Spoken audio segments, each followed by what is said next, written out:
Assalamualaikum warahmatullahi wabarakatuh. Kita bertemu lagi di channel Inspirasi Oktara. Akhirnya petunjuk teknis untuk penyaluran bantuan sembako di bulan Ramadan dan juga ada bantuan daging ayam dan juga telur ini sudah keluar dari pusat.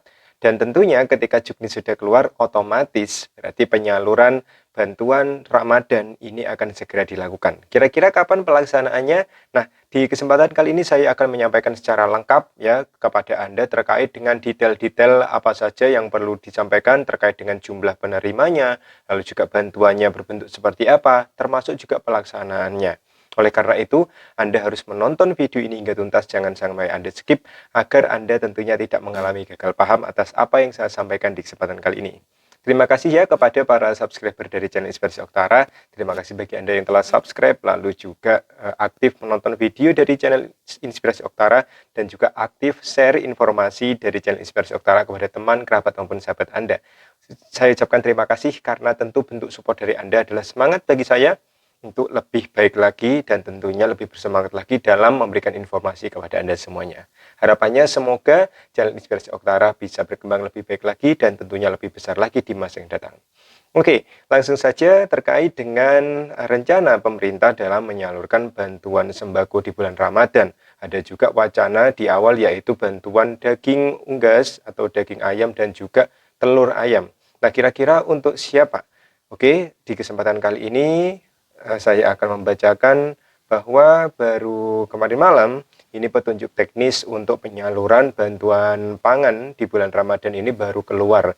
Dan memang meskipun ini suratnya ini tertanggal Maret ya, di bulan Maret tahun 2023, pendamping sosial ini baru mendapatkan kemarin malam karena memang kami pendamping sosial dari Kementerian Sosial Republik Indonesia belum dilibatkan ya dalam penyaluran ini karena memang ini yang menangani langsung adalah Perum Bulog. Jadi seperti itu. Nah, tetapi tidak perlu khawatir karena memang ini sudah banyak yang bertanya di kolom komentar terkait dengan kapan untuk pelaksanaannya. Di sini saya akan menyampaikan.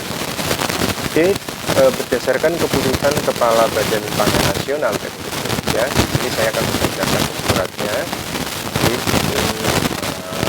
tentang jenis pangan, jumlah dan pelaksanaan penyaluran pangan pemerintah Indonesia.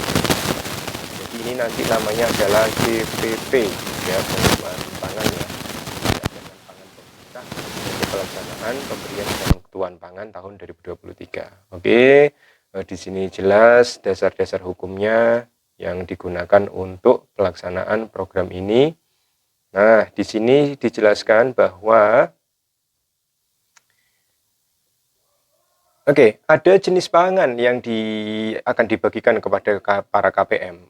Penetapan jenis pangan, jumlah dan waktu pelaksanaan penyaluran cadangan pangan untuk pemberian bantuan pangan tahun 2023 yaitu untuk jenis pangan yang dimaksud dalam diktum pertama ya, yaitu berupa beras, ada daging unggas, dan yang ketiga yaitu telur unggas. Jenis pangan beras yang dimaksud dalam petunjuk tersebut yaitu diberikan kepada penerima bantuan pangan yang merupakan keluarga penerima manfaat. Jadi untuk beras ini nantinya akan diberikan kepada para penerima manfaat ya. Dan kedua jenis pangan yaitu berupa daging unggas dan telur unggas. Ini akan diberikan kepada penerima bantuan pangan yang merupakan keluarga beresiko stunting. Jadi di sini ada dua ya pembagiannya, yaitu bantuan berupa beras ya, berupa beras yang akan diberikan kepada para penerima manfaat, dan bentuk yang kedua adalah bantuan untuk daging unggas dan juga telur unggas yang diberikan kepada para penerima manfaat keluarga yang beresiko stunting. Jadi untuk daging unggas dan juga telur unggas ini tidak akan diberikan rata semuanya kepada KPM. Jadi hanya klasifikasi tertentu ya, yaitu untuk KPM yang mempunyai resiko stunting. Nah, selanjutnya jumlah penerima bantuan sebagaimana dimaksud ya untuk bantuan pangannya yaitu 21.353.000 KPM untuk jenis pangan beras. Sekali lagi, untuk pangan beras ini jumlah yang akan menerima yaitu 21.353.000 KPM. Jadi luar biasa ya jumlahnya, lebih dari jumlah sembako saat ini, yaitu 18,5 juta kpm. Dan juga di atas penerima PKH tentunya yang jumlahnya hanya 10 juta kpm. Selanjutnya, untuk bantuan daging unggas dan telur unggas, itu jumlah penerimanya nanti adalah 1.446.089 kpm. Jadi ini disebut sebagai keluarga beresiko stunting ya, keluarga resiko stunting atau KRS, seperti itu ya. Nah, data-datanya dari mana sih kira-kira untuk pelaksanaan bantuan pangan ini? Data-datanya itu nanti akan diambil dari kementerian yang menyelenggarakan koordinasi, sinkronisasi, dan pengendalian urusan kementerian dalam penyelenggaraan pemerintah di bidang pembangunan manusia dan kebudayaan. Ada juga dari urusan pemerintahan di bidang sosial yaitu Kemensos, ada juga di sini yang urusan dengan bidang pertanian, ada yang non kementerian tapi berada di bidang pengendalian penduduk dan penyelenggaraan keluarga berencana, oke, dan juga lembaga-lembaga tertentu yang diberikan oleh pemerintah, yang ditetapkan oleh pemerintah. Lalu selanjutnya untuk penerima bantuan pangan akan memperoleh bantuan pangan berupa apa saja? Yang pertama untuk beras ya sejumlah 21 juta sekian tadi, itu beras dengan kuantitas 10 kg ya sesuai dengan petunjuk teknis di sini.